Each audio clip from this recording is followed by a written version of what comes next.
Shalom, selamat pagi, Amanginang, jemaat yang dikasihi Tuhan kita Yesus Kristus. Kita kembali bertemu di Renungan Pagi HKBP Denpasar untuk edisi hari ini, Kamis 22 Juni 2023.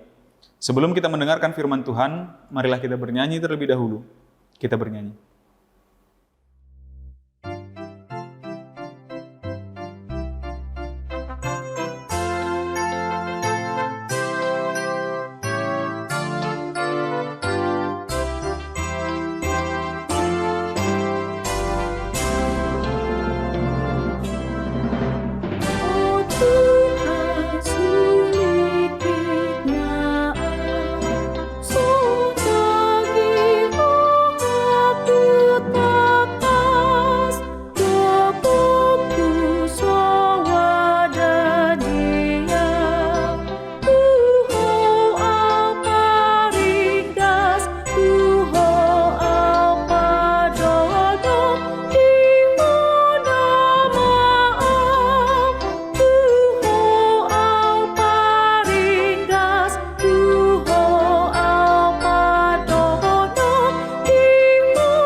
Anugerah dan damai sejahtera dari Allah Bapa dan dari anaknya Tuhan Yesus Kristus kiranya menyertai kamu sekalian.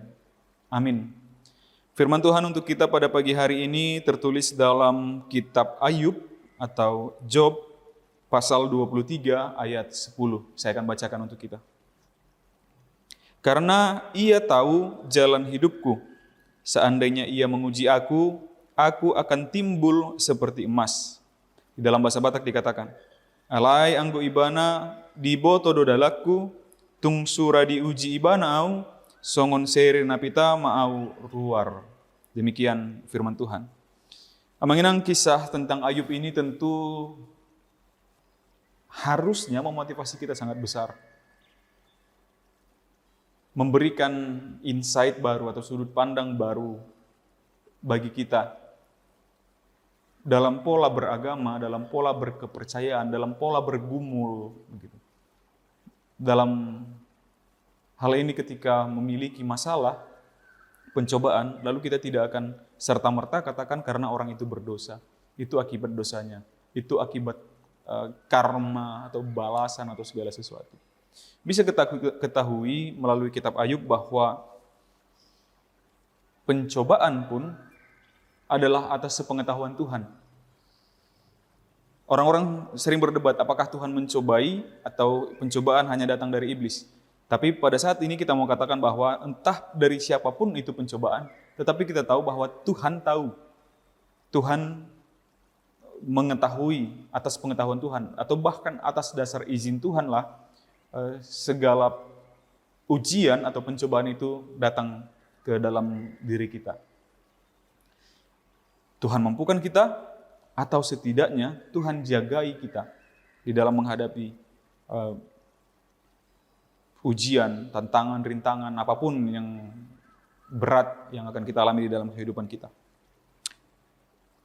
Ayub menyaksikan ini kepada para pembacanya. Karena ia tahu jalan hidupku. Bukan jalan hidup yang buruk begitu. Jalan hidupnya Ayub bukan jalan hidup yang buruk. Kita tahu dia adalah tokoh yang paling saleh sepanjang Alkitab. Tetapi ia diperbolehkan oleh Tuhan untuk mengalami pencobaan yang sangat berat. Seandainya ia menguji aku, seandainya ia mencobai aku, seandainya dia memberi tantangan kepadaku, aku akan timbul seperti emas. Itu yang dikatakan oleh Ayub. Apa ternyata yang terjadi pada emas? Emas adalah, jadi kita bisa ambil dua, emas adalah suatu bentuk logam atau emas adalah suatu hiasan begitu. Yang pasti di sini dia mau katakan yang hiasan. Tapi dari mana asalnya emas yang adalah hiasan itu? Entah cincin, kalung, mahkota, piala dan yang lain-lain itu.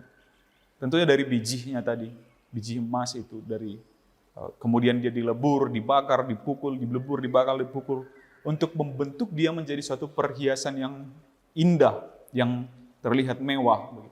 Itu yang diimani oleh Ayub. Bukan serta-merta karena, ada orang yang karena memang kesalahannya di masa lalu atau kesalahan apapun itu, Artinya pembalasan sesuatu atas dasar kesalahannya. Tetapi tidak melulu tentang itu. Ada juga karena memang Tuhan ingin uji dia supaya dia menjadi lebih indah, supaya dia menjadi lebih kuat, supaya dia menjadi lebih siap. Ada kemungkinan itu. Maka itu juga yang diajak oleh Ayub untuk kita imani. Kalau memang kita mengimani atas dasar kesalahan kita diuji oleh Tuhan, dicobai oleh Tuhan, maka mari berserah kepada Tuhan. Ya Tuhan, aku mengakui kesalahanku, aku minta ampun. Begitu. Tapi kalau ternyata kita tidak merasa, aku nggak ada lakukan kesalahan apapun, kekurangan apapun, maka yakin dan percayalah bahwa itu adalah ujian Tuhan supaya kita menjadi lebih baik lagi, dan kita akan keluar ketika selesai dari ujian itu, tantangan itu, pencobaan itu, kita akan keluar dari sana menjadi seperti emas, hiasan seperti mahkota, seperti piala emas, kalung emas, gelang, cincin emas yang indah-indah, yang setiap kali orang melihatnya menjadi terkagum-kagum. Karena ternyata kita sudah ditempah berulang kali, kita dibakar, kita dipukul, dibentuk, dibakar, dipukul, dibentuk, sehingga kita menjadi perhiasan yang sangat indah. Pencobaan juga adalah untuk kebaikan kita masing-masing. Amin. Kita bersatu dalam doa. Terpujilah Engkau ya Allah Bapa, atas segala anugerah-Mu di dalam kehidupan kami hingga pada saat hari ini. Terima kasih Tuhan atas hari yang indah yang Kau anugerahkan kembali untuk kami.